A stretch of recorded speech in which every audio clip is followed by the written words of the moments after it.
说话，说我很好玩是吗？菲菲，别怪你爸，我是担心你处理不好眼前的这些事情，我才悄悄跟着你。我爸让你做什么你都做，是不是？你说。你爸把他安置到这家医院，是怕他醒后闹事儿。这儿的院长也是集团出来的，都是老朋友，处理事情也比较方便。我们打点王丹周边的那些人，又要摆平王丹的那些事儿。我们就是想给你一个最好的婚礼。为我好，为我好就把我当猴耍是吧？菲菲，你爸做什么都是为了你，跟他好好聊一聊。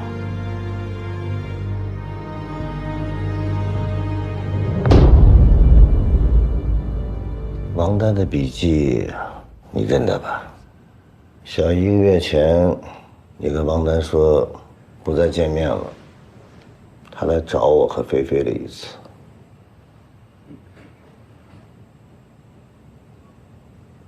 写下了这个保证书，说拿够了钱就离开冰川。哎呀，见面的时候他们两个发生点争执，这王丹的手机就给摔了。这傻丫头啊，她就偷偷的把这个手机给拿回来了，想着修复了以后来偷看你们的聊天记录。那他这种人嘛，拿了钱那肯定离开了。事情都给你摆平了，你还有什么需求啊？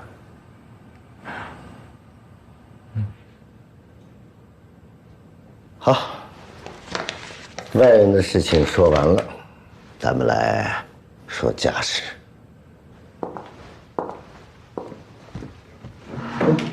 小杨，我们对你怎么样啊？你怎么看待我们这个家？你们对我很好啊。实话，实话。那你呢？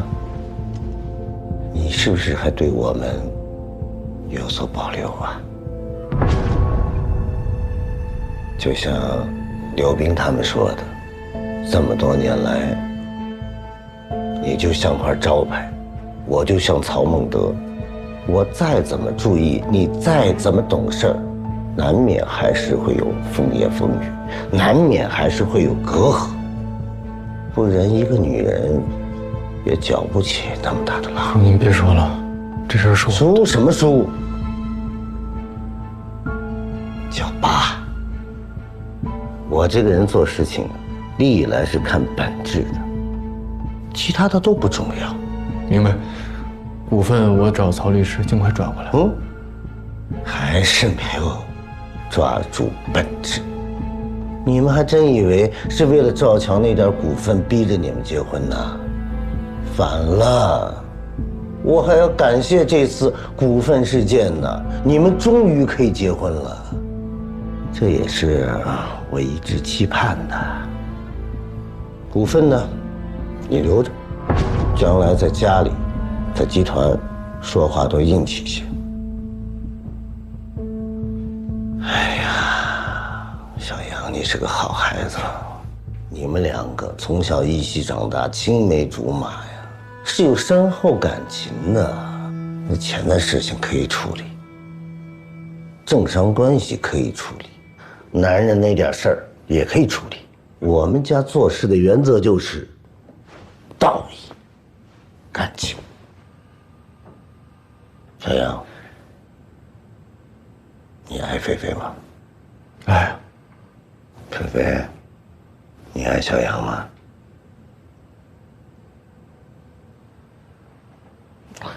哎，来，手给我。哎呀，这就对了嘛。你们两个，从此以后，谁都不许再耍小性子。做丈夫的要关爱，做妻子要宽容，好好的生活啊。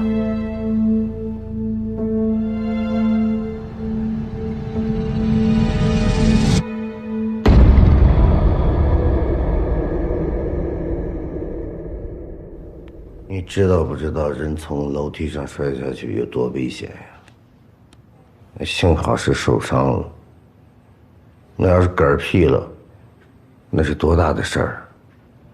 你看看那愁眉苦脸的，你再愁眉苦脸，那倒霉事儿就追着你屁股后面来了。我要是你呀，就找个庙去拜拜去了，烧烧香。你跟我说想想死，锻炼我。不光是锻炼，也让你吸取教训，让你以后做事儿啊，不要那么逞能了。知道。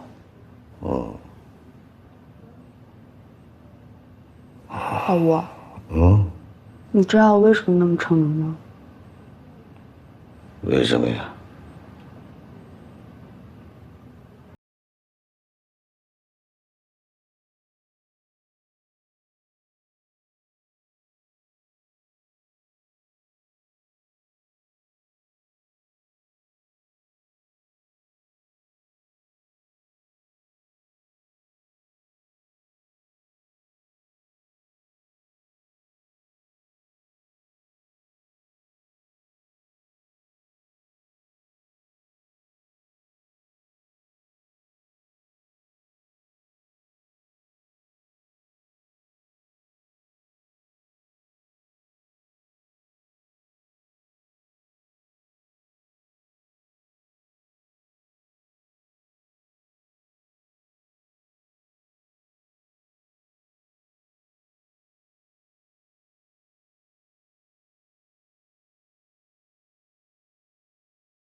就能够见证你的美好时刻。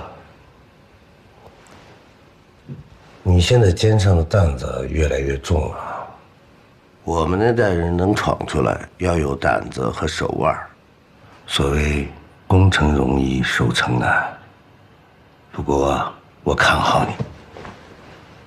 你，因为你身上流的是我老吴的血，还有你这个强悍的妈。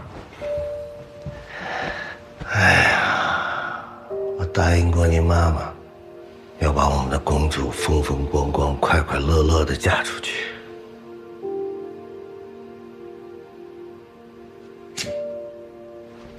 像咱们这样的人结婚，也是要演给别人看的。哎，趁现在没人，许个愿吧。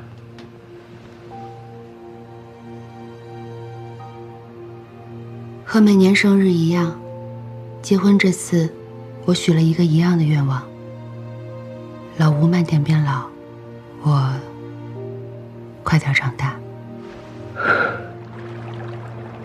婚礼呢，找一个小一点的地方办，低调一点。咱们那些老朋友、老领导们在里边的包房摆几桌就行了，大厅呢就交给他们年轻人去吧。媒体要注意，不能请，也不能进来。现在啊，能多低调多低调。这些事儿啊，都是菲菲自己操办的。菲菲长大了，她能处理好的。趁咱们现在能帮得动，多帮帮呗。等到以后帮不动了，那就看他们自己的福分吧。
对，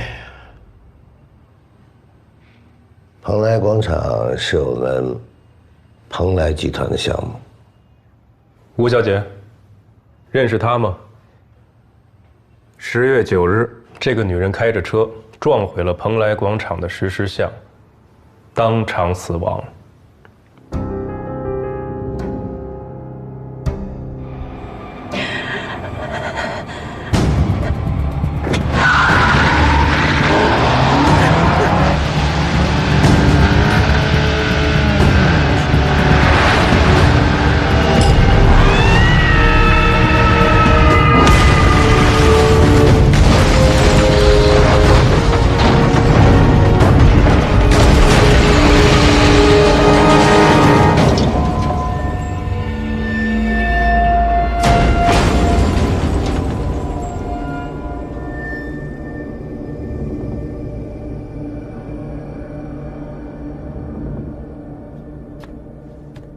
别人都觉得我是个幸福的人，只有一个闺蜜一针见血地说过我是个孤独的人。当时我说你放屁，直到我婚礼前的这一刻，我才知道闺蜜是对的。我要结婚了，我该不该去？这种时候我只打给你一个人，我只是想听听你怎么说。你能不能就当做我在掷硬币，跟我说点什么？我以为自己把利益与情感分得很清，在这一团乱麻面前，我忽然犹豫了。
老吴，婚礼正常进行。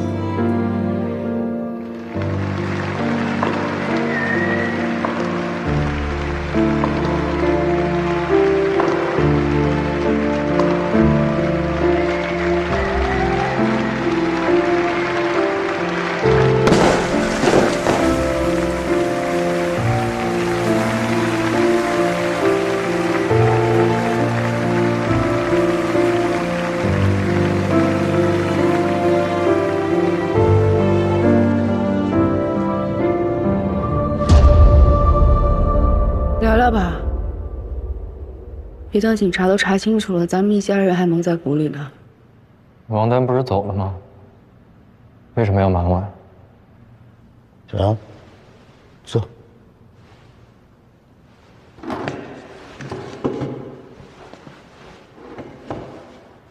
我们说的跟现实情况呢是有一些出入的，这事怪我没办好，有些毛糙。这样，婚礼的前几天，王丹找到菲菲，两人谈得很不愉快，结果发生了冲突。王丹摔了一跤，所以一直昏迷着。我后来到王丹的住处去打点他周边的关系。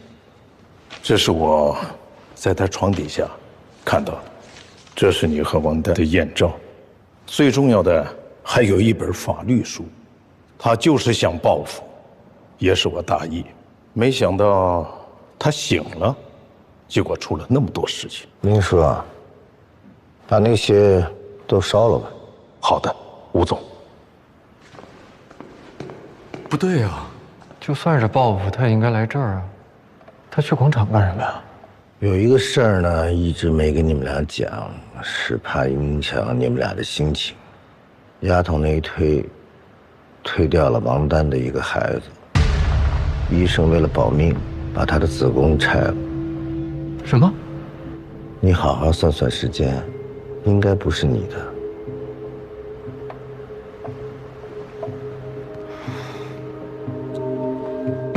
出这么大事儿，还让他们在这儿欢天喜地的办婚礼。一码归一码，这种人家结婚结的是2遍，下了大功夫。再说你又没证据，你怎么拦着人家？可是一个技巧，如果你想要查到东西，那就不能一上来就刺激对方的敌意。广场撞车，雕像底下藏尸体，这都是命案，警察会查清楚。但是王丹的伤瞒不住，大家可能都会受到牵连。与其3个人受牵连，不如1个人去。再说了，王丹这个事儿也不大，顶多算个意外伤害。我去。你去什么呀？跟你有什么关系？你刚出院。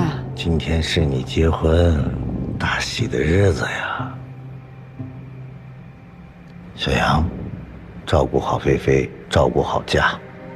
一会儿曹律师和他的团队会上来给你们2个做培训，教你们怎么做，怎么说，怎么把事情推到我的头上。我去，爸，我去吧。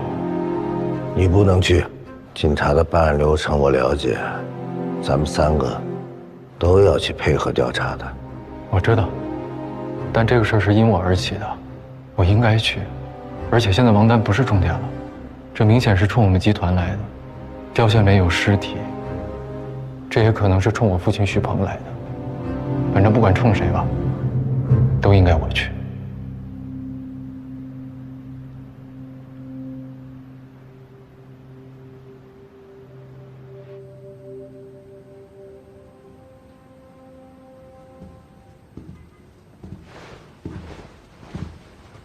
怎么样，穿这身行吧？显得不刻意。你放心，你进去拖点时间，我和我爸会把白骨的事情弄清楚的。就是刚结婚，就又要分开了。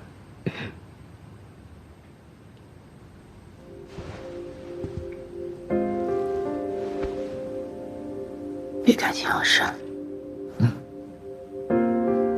任何事情都要想清楚了再做，脑子要清清楚楚的，明白吗？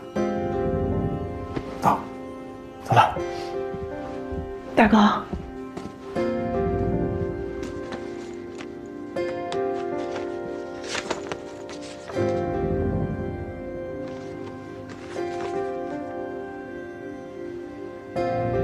照顾好自己。你也是。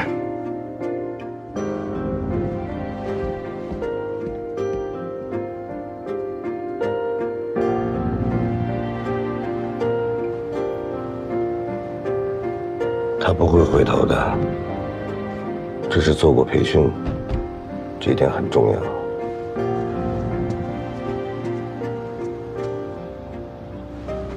我知道。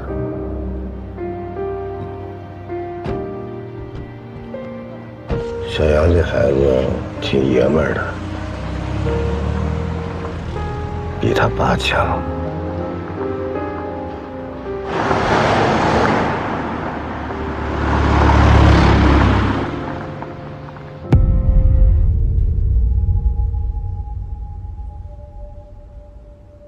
我该说的都说完了。你知道你丈夫将会面临什么样的处罚吗？徐志阳，除了自己承认的意外伤害和医疗控制，这雕像里的白骨到底怎么回事？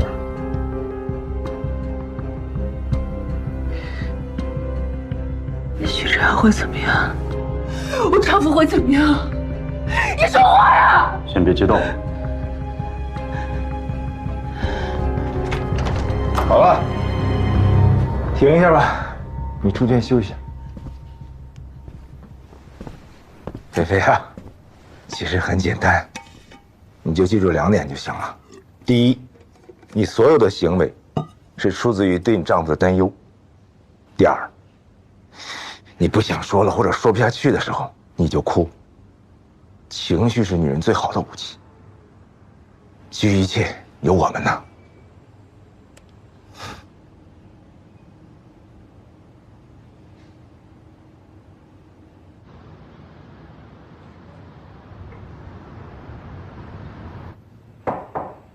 进来。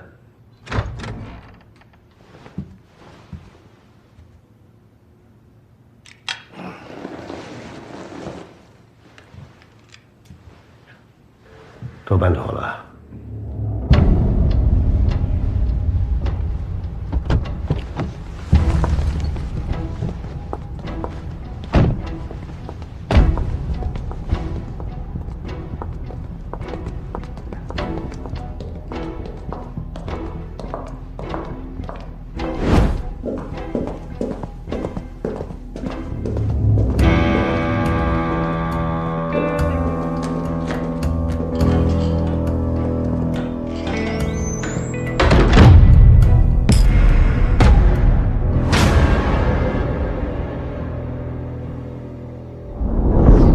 按照徐志阳的说法呢，他和王丹发生争执，撞了王丹，导致其受伤昏迷。随后，徐志阳控制住王丹，摘除其子宫。王丹醒来，策划报复，把尸骨撞出来。但是吴总有一点我不明白啊，向您请教。既然王丹想要报复徐志阳，那他为什么不去撞婚礼现场，反倒是去撞蓬莱广场的石狮子雕像，竟然还撞出一具尸骨？他是怎么知道雕像里有这具尸骨的呢？这也是我想知道的呀，孟队。这个问题应该问徐志阳。志阳，你用情感纠纷把事件焦点移开，我们利用这几天时间搞清尸骨的来源和王丹的意图，拟个方案，尽快把你捞出来。该说的我都说了，王丹的事我也认了，在我这儿顶多算是个情感纠纷吧。你知道雕像里有尸体吗？我怎么可能知道呢？建广场的人是你爸徐鹏，那你把我爸挖出来，你问他吧，我不知道。我们调查了您女儿突然宣布结婚的前因后果，发现和蓬莱集团的发展历史有关。这么多年，名义上呢是您在负责整个集团的经营管理，但实际上背后的老板依然是徐鹏父子。既然集团出了状况，您也明知道徐志阳他的私生活有问题，但还是选择把您唯一的女儿嫁给他。我想知道，作为父亲，您是怎么想的？什么意思？你的意思说，他们上一辈子就有恩怨，所以我爸现在要报复徐家是？小杨是我从小看着长大的，不管他跟菲菲结不结婚，我觉得这些都是他的私事，也是我们的家事。蓬莱广场雕像里面到底有什么，我是真不知道呀。你确定不知道？我知道我会告诉王丹，就算我知道，那我是不是应该第一时间把尸体处理掉啊？我会等这件事东窗事发吗？我会等一个定时炸弹爆炸吗？你丈夫自首之后这几天，你和你爸在干什么？蓬莱的太子爷在婚礼上被警察当众带走，冰川就这么大，流言四起，总要花点功夫去处理这些事情吧。你家管家赵天明呢？他重要吗？这几天我们通过调查发现，赵天明并没有去过集团办公室，也没有管过蓬莱广场的资料，而是去了医院，王丹住院的地方。他试图删除一段监控录像。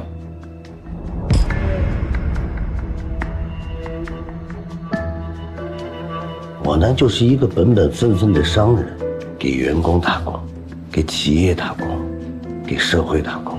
蓬莱能有今天，是赶上好时候了，要感谢这个时代。听说你爸前段时间复发昏迷过一次，糖尿病并发症，这和王丹有什么关系吗？表面上确实没有，但你爸这次昏迷是装的。你爸这次装病，你知道吗？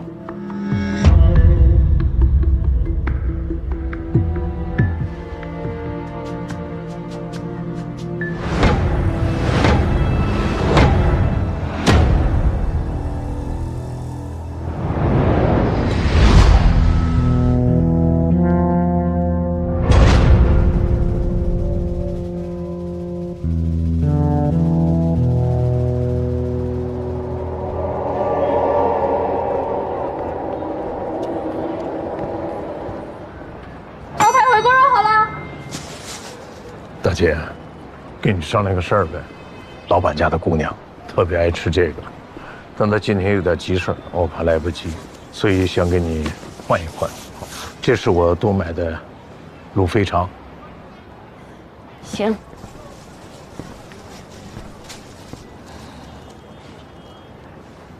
哎，兄弟，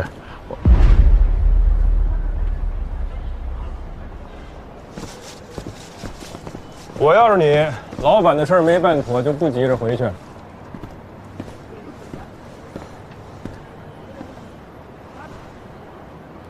给他们父女俩单独聊聊的空间。好，您放心，饭菜我的人帮您送去了。吴小姐，你明说有点事耽误了。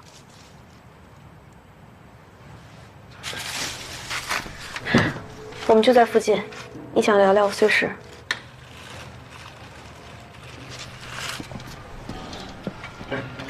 那手机给我。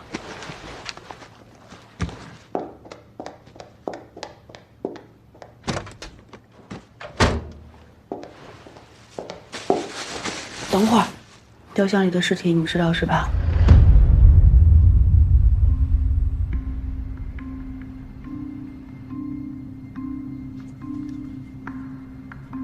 有些事情呢，水太深了，我跟志阳商量过了，你还是不要知道了。我为什么不能知道？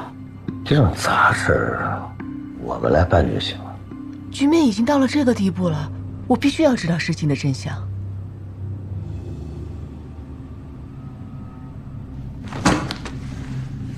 雕像里的尸体呢，是一个工人家属，他刚好去工地出了意外，被那个石头砸了头。当时集团刚刚起步，你徐叔叔呢又借了一大笔高利贷，这个事情要爆开了，集团就完了。所以你徐叔叔呢就瞒着所有的人，给工人们放了个假，自己一个人把这事儿给做了。你当时都知道这个事儿吗？没有，我也是才知道的。那是条人命啊，爸。那些事情你没经历过，我跟你徐叔叔都是没有什么背景的人，都是被人被事推动往前走，没有回头路。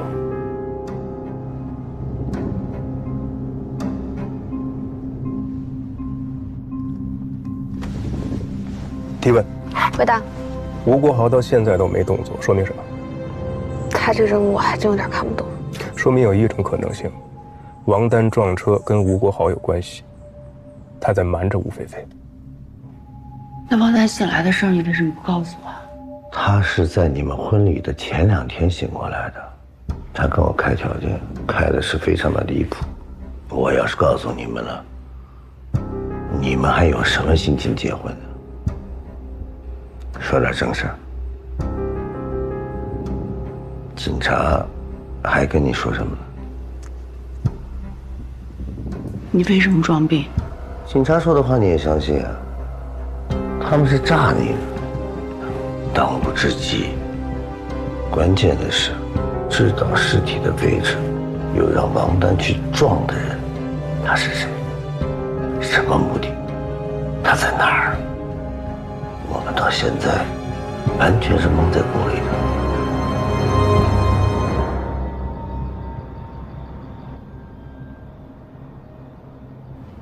我饿呀，是。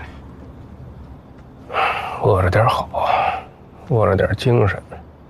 师傅，你不总说得吃饱了才有力气干活吗？一码说一码啊。哎呀，你盯着，我们一会儿且得等着呢，尤其是父女之间。半个小时以后叫我。好的。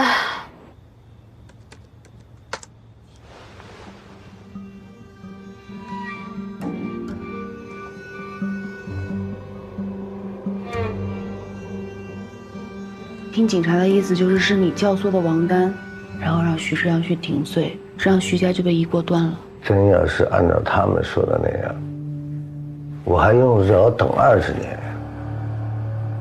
不管你徐叔叔做了什么事情，到最后必须抗。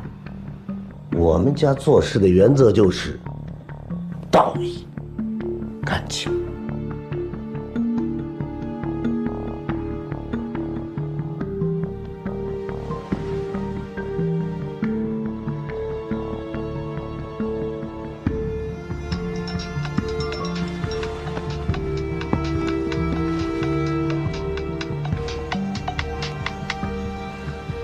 喂，喂，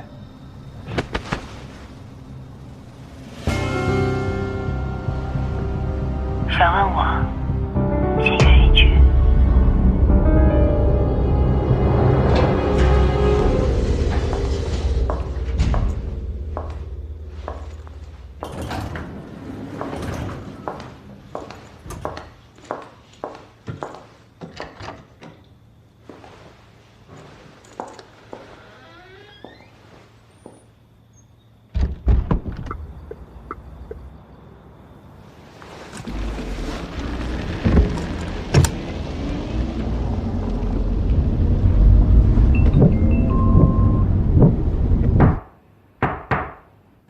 进来。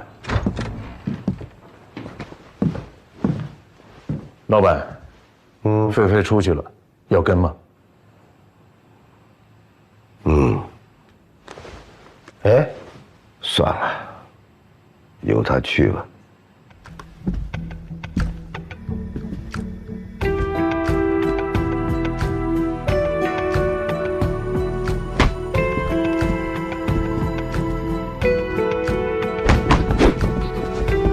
一个人做正确的选择不容易，但是我相信你不是颠倒黑白的人。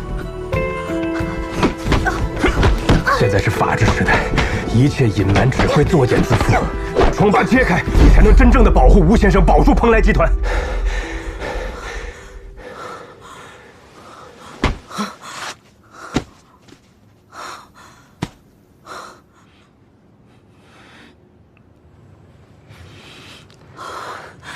给我点时间行吗？如果我爸真有问题，我送他去配合调查。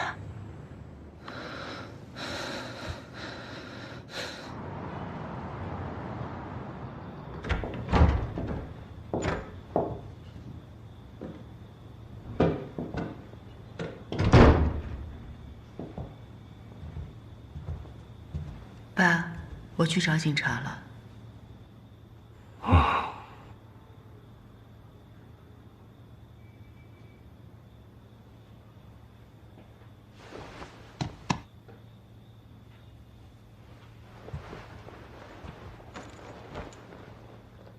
我给你看的录像是小杨被带走之前我们对他的培训，你看完就懂了。我跟王丹提出分手，他不同意。后来我们起了争执，他要打我，我就失手把他推到楼梯下，就昏迷了。有关雕像里的尸骨，你还知道多少？说话。不知道，我真的不知道为什么他要去呢？曹律师，现在开始第二关。好。爸，不是说好了我去吗？你是第一环。以我们对警方的了解，第一个自首的人，他们肯定会怀疑，所以我们准备了第二张牌。你自首之后，我们会逐步的把线索放出来，让事情看起来像是吴总恨徐家已久，因此教唆王丹撞车，逼你自首，一箭双雕，打击徐家2代人。警方的思路重点不是在王丹的意外伤害上，他们是非常想知道雕像里的尸体到底是怎么回事，很快就会查到集团，查到我头上来。我去换你出来，不然他为……你听我说完。王丹是局外人，他去撞雕像肯定是有人指使他去的。这个人是谁？他的目的是什么？他还要干什么？我们不知道。敌人在暗，我们在明，这很危险。只有我进去了，才能给你跟菲菲多争取点时间来应对。明叔在外面也会帮你们，找到这个人。爸，还是为了蓬莱集团，活出我这老命去，也是应该的。小杨，你别太有压力。这么做，不光是为了集团，不光是为了你爸，为了我，是为了菲菲。事实上，存在对王丹伤害的，只有菲菲。老爸替女儿去顶，这是天经地义的嘛。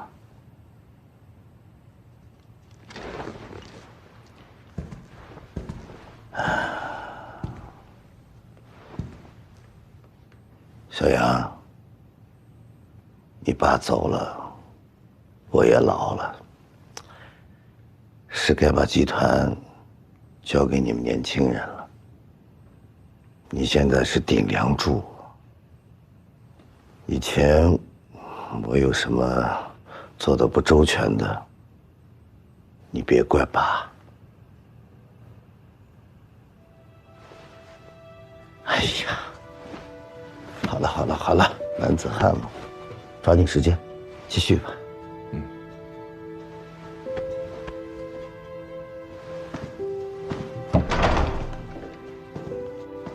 为什么这些事情非要等到今天才告诉我？早点说不行吗？因为你演技不行啊，就你的演技，怎么能够把那些人搞定呢？你呀，外表坚强，内心太柔软。对不起啊，丫头，我是骗了你，但是我装病，不仅仅是想促成你跟小杨的婚事。其实爸爸老了，身体也不行，我要把你们推到前台，担起重任。这叫什么来着？你这叫老谋深算，用词非常准确。你还知道？对，老谋深算的啊！胰岛素泵，给买好了。哎呀，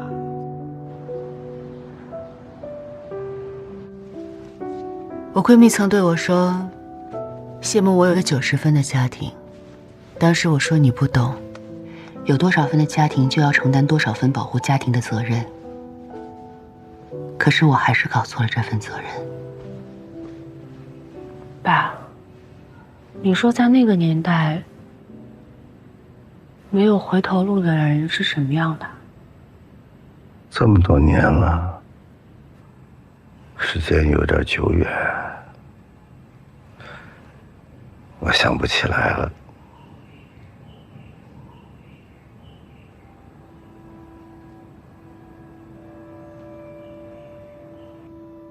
我要守的不只是一个家，我要做的不只是女儿，不只是妻子，是一个为了守护珍贵的东西，没有回头路的人。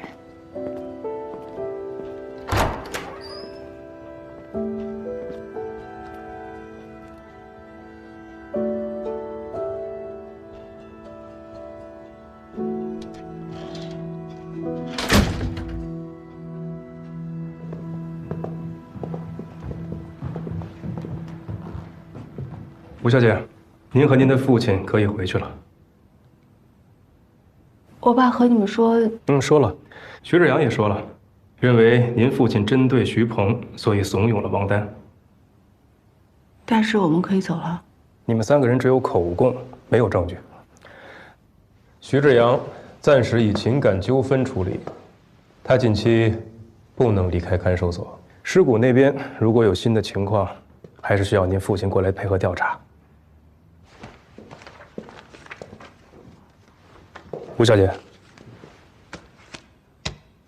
照片上这个人，您见过吗？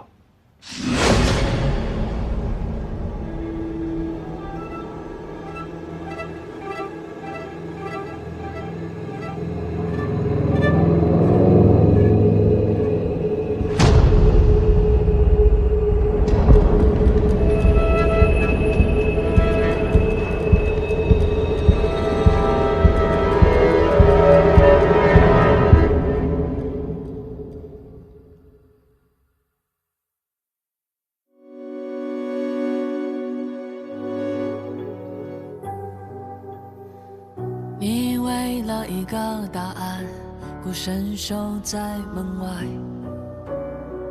心中锋利的执念已将所有退路割断，蛛丝密布成网，每根都是引线，命运如刀头顶高悬，你咽下多少无奈，亲手将门推开，该来的总会到来，你停下犹豫的钟摆，只有黑成人黑才偿还